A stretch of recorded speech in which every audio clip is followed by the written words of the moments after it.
This video is dedicated to the life of Sabu. May he rest in peace. Ladies and gentlemen.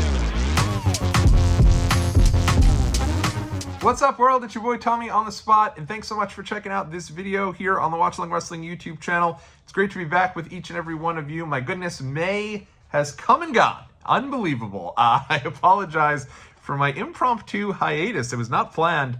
Honestly, happily married, father of two. Just a ton of things happened in the month of May. Long-suffering Knicks fan, transparently. And so there was just so many different things that had come up. And I apologize for my hiatus, but I'm back and excited to get back into some videos here as we get to Money in the Bank, as we get down towards SummerSlam and everything that comes along with the summer of being a fan of pro wrestling. So great to be back here, but this video is not about me.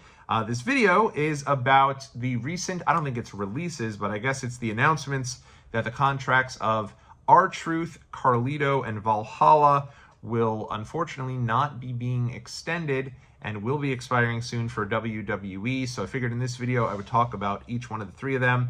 I wanted to also, of course, mention Sabu at the top of this video, as while I was out, he unfortunately did pass away. Obviously, I have a lot of great memories of Sabu. I hope to do a whole video kind of just thinking about him and going through some of the memories I have of him here in the coming weeks. But let's get into these, I guess it is, let's just say the expiring contracts of these three individuals, starting, of course, with R-Truth, who I think is the one that caught everybody by surprise, because R-Truth had just been involved in a big-time storyline with John Cena, culminating with the two of them having a match at the most recent Saturday night's main event, which did see John Cena win the match against R-Truth.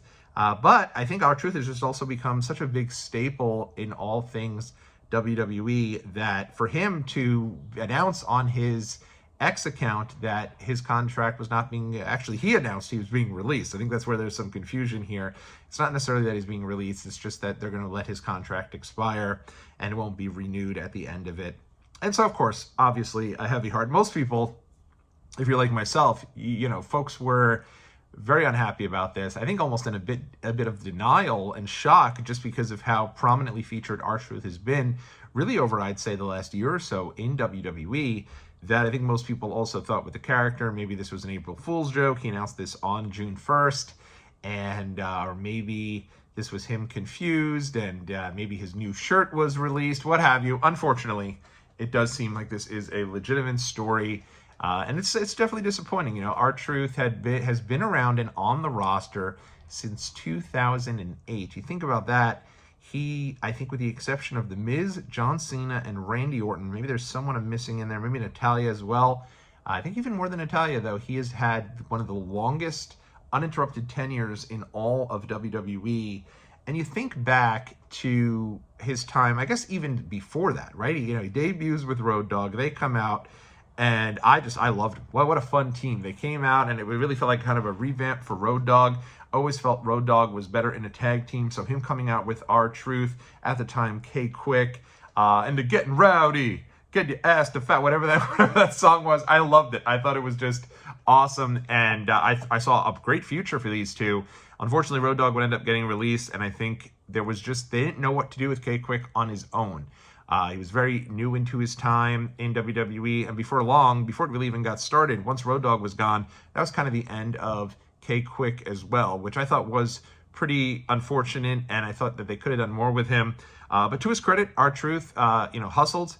He ended up working for NWA TNA, eventually continued to stay with that promotion as it transitioned over to TNA, and would do, indies up and down. I even look back at the movie The Wrestler. R-Truth is in that movie as an extra, and I'll never forget going to the Royal Rumble 2008 in New York City and walking around that day up and down the streets, and who was around but R-Truth, and he was, doing the New York City hustle. To this day, you walk up and down the streets of New York City in Times Square, and people will stop you, ask you to check out their music, put on a pair of headphones, try to sell the mixtapes, and then lo and behold, after Royal Rumble 2008 let out and all the wrestlers were leaving, and we were still, kids at the time, we always used to go after the show would end and go stand by where the wrestlers would leave the building, trying to kind of get a glimpse or maybe an autograph or a picture. of the wrestlers. And at MSG, they had to cross the street most of the time to get to where the cars were parked. So a bunch of the wrestlers were leaving, and who was with them but R-Truth. And I remember everyone went just nuts for him because you hadn't seen R-Truth with WWE guys or in WWE in so long. But he had certainly a substantial run with TNA, had really kind of built up a name for himself as R-Truth, even had the What's Up gimmick and the What's Up song in TNA. So he let out a big What's Up, and everyone just went nuts for him. And it was awesome. And then you find out that Monday after the Royal Rumble 2008 is when he signed his new deal with WWE, where he's been ever since. So very cool. I think he was an underrated, fun part of WWE from about 2008 to 2011. He was always kind of one of those guys that was bubbling up in the mid-card of those fun baby faces. You think about the team, the very brief team he had with John Morrison going into WrestleMania 26. And I can go on about my frustrations with WrestleMania 26. I could do a whole video about my frustrations with that show. But they start the show off, and it felt like R-Truth and John Morrison were going to win the tag titles there against Miz and Big Show, and they just never did. But I saw a lot in that team. I thought that would have been a fun idea to see what they could have done with a sustained run. But then probably R-Truth's biggest, character spotlight in WWE, him in 2011, turns heel, lit up a cigarette in the middle of a match on Raw that would eventually culminate with him versus John Cena in the main event of a pay-per-view. And it ended up where The Miz and R-Truth would form the Awesome Truth and main event Survivor Series 2011 at Madison Square Garden against John Cena and The Rock. And I was there at that show. I couldn't believe I was there to be there for The Rock's first match back since 2004. And not only that, but somebody like The Miz, who I had seen main event the first WrestleMania I went to at WrestleMania 27, and to see R-Truth, somebody who I had liked even way back when he was K-Quick, now in a main event spot, and such a big moment for him and for The Miz, I thought was just so cool. And I mean, obviously never in doubt, Cena and Rock were going to get the win, but it was cool to see Miz and R-Truth get such a big spotlight there, and to get that spot. I think, honestly, if John Cena and Rock both didn't think very highly of the two of them, they would not have been in that spot. So I thought that was awesome. And years later, I had been at WrestleMania 33 and went to the Access kind of in conjunction with that WrestleMania, and got to meet R-Truth, Goldust, and Little Jimmy. Now, of course, Little Jimmy, he was sitting in a chair on the table, and that was a lot of fun. And I got to tell R-Truth about how cool it was to be able to be there when he main evented his first main event. But it wasn't his first, I guess it was his second main event, but to be there for that match against with Miz against John Cena and The Rock, and how much that meant. And I just thought it was so cool, and he really appreciated it. He was really nice. It was funny because Goldust is sitting there, and then I came up with some story about Goldust and how every time I had gone to see the Hollywood sign in California, I always reminded me of those initial Goldust vignettes. And he said, I appreciate you trying to, give me a memory as well, but you just had a really nice moment there with Ron, and I didn't need anything, so thank you. But it's nice. Your story about Ron was great. So, it was what it was. But I thought meeting him was really cool. And you think about the character of R-Truth, once he gets into this 2011 run where he's a heel, it eventually becomes Little Jimmy, which is probably what we've known him best as ever since. Little Jimmy, and the idea that it started as something that he was doing to mock the John Cena fans that were coming to town, suddenly became kind of his invisible friend, and led to him becoming one of the most incredible comedy characters ever in WWE, if not the most. I mean, I think he was one of the greatest comedy characters, and did enough. You think about all the incredible moments where, whether it be with him and Little Jimmy, or him and that team with Goldust, or him with the dance break with Carmella. I loved the dance break. I thought it was such a cool moment there. They even interrupted a WrestleMania so they could do a dance break, him and Carmella, and that really added a new dimension to Carmella's character. And then you think about all the funny moments when he came out and interrupted Brock Lesnar, and they had their back and forth there, and he broke Brock Lesnar on TV. You think about the incredible stuff he did with the 24/7 title, which really could have just faded into obscurity quickly in WWE after it was introduced. Like, it was clear that was not going to be something that was taken serious, and instead it ends up being a showcase for R-Truth.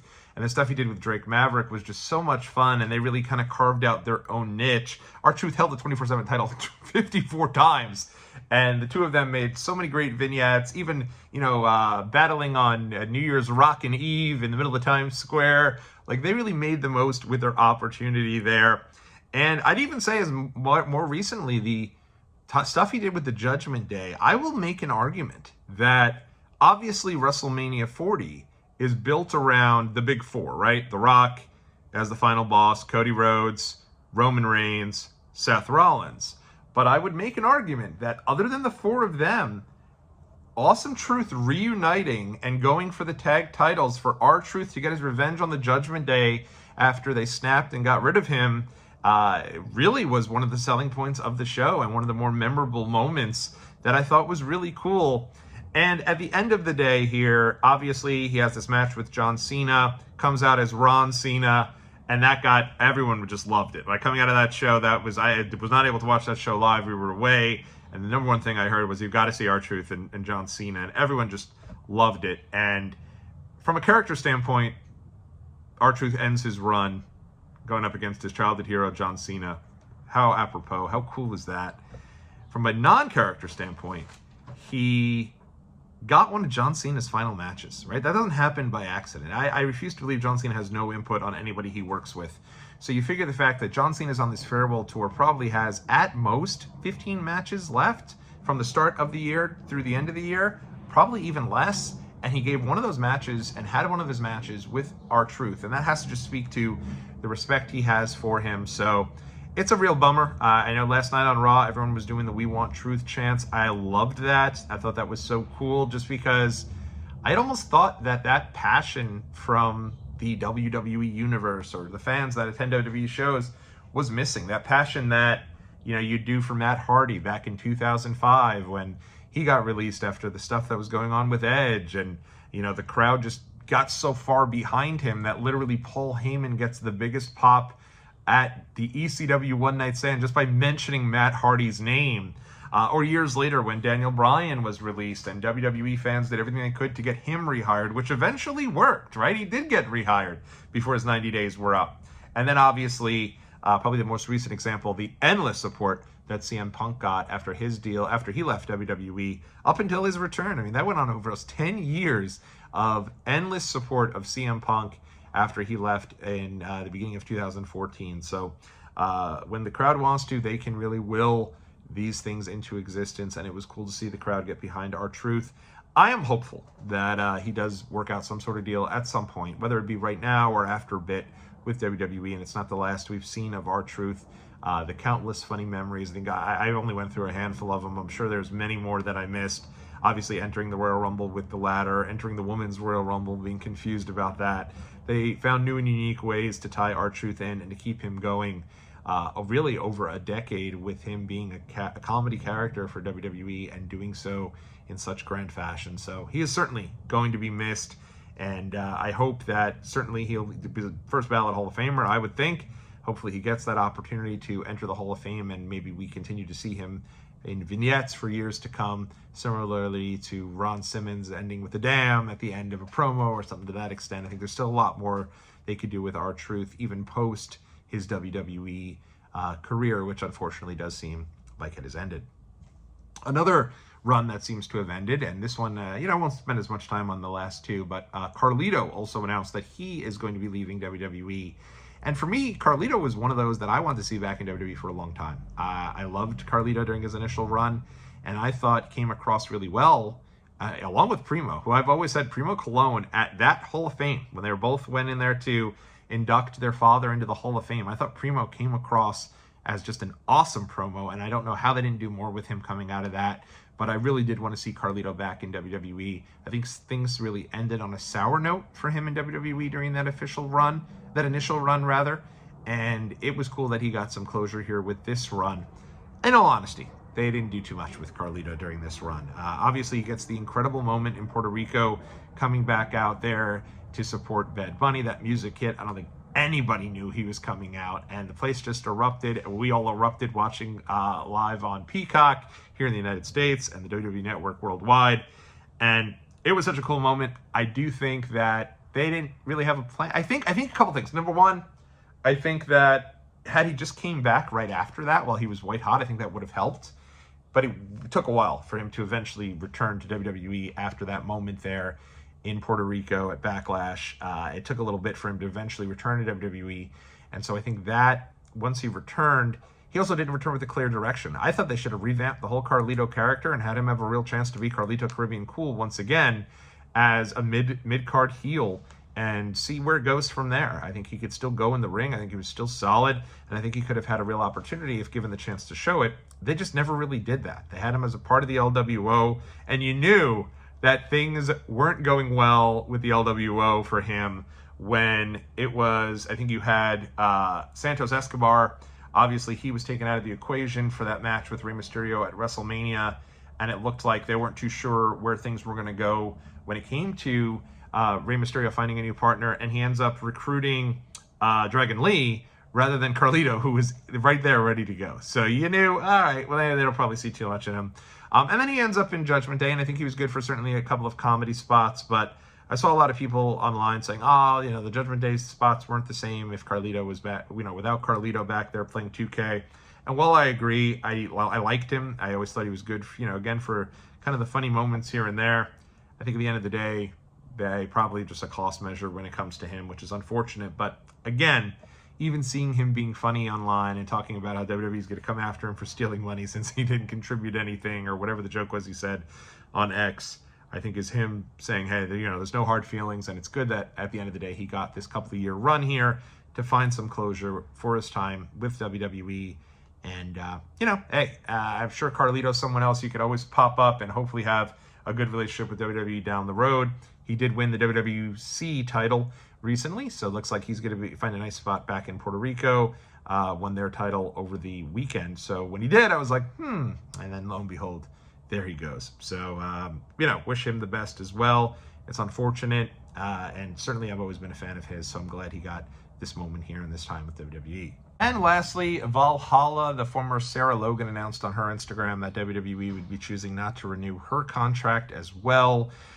For her, you know, I think looking back at her initial run in NXT and then obviously with the Riot Squad, Ruby Riot and Liv Morgan, I think that she showed a lot of promise. I really did. I was a big fan of the Riot Squad. I remember I got a chance to meet them. I want to say it was over Royal Rumble 2019 weekend or maybe WrestleMania 35 weekend. And you could just tell they were really excited to be there. And I always like to see people make it who, like, this was their dream to be a part of things and that they wanted this to work. So it was cool to see them looking like they were just beaming and enjoying this. And then during COVID-19, she ends up losing her job with WWE and actually had said, despite only being, she's young still, I think she's only 31 now, so I think she was obviously still 5 years ago in her mid-20s, had announced she was going to just be stepping away from wrestling in the foreseeable future. Her and Eric of the Viking Raiders are very publicly married, very happily married, and so they ended up having a second child during this most recent run, which to me was surprising. She had even returned with the Viking Raiders when she said she was stepping away. But I'll say this, I think Valhalla's inclusion with the Viking Raiders was really big for them when they were reintroduced. And I think that her involvement with them added another dimension to them as a group. And so it's going to be unfortunate not to have her as a part of that moving forward. I don't think it's a make or break for the War Raiders. I think they're going to be just fine. But I do think that having her as a part of it added something interesting. She had a really unique look. I love the costuming of how she came out. And I'm glad that she got this 3-year run. Obviously, she took a little time off from maternity leave when her and Eric had, I think it was their second child. But it's nice that she had this 2 to 3 year run to end with some closure as well. You know, so you never want to see someone lose their job during the COVID-19 pandemic and then never return. So, you know, interesting to see if she does pop up anywhere. But obviously the Viking Raiders are still there under WWE. And so we'll see kind of how they do without Valhalla. But unfortunately, never like to see anyone lose their job. So that is all I have for you all today. It is great to be back. We'll be back here. It's just going to keep going. Right now we're back. Once we're back, we are back. It's not going to be like, hey, I'll see y'all in, see y'all in October. Wish me a happy birthday. Instead, we'll be back with many more videos here. But let me know some of your favorite memories and matches of R-Truth, Carlito, Valhalla. Leave some Sabu memories below. Again, that Sabu tribute, I'll make sure I get that out here soon enough as well, but certainly wanted to pay a little respect to him at the start of this video. Until next time, everybody, this has been Tommy on the Spot. Great to see you. You look absolutely fantastic. So it's great to be back. I missed y'all, and I'll see y'all.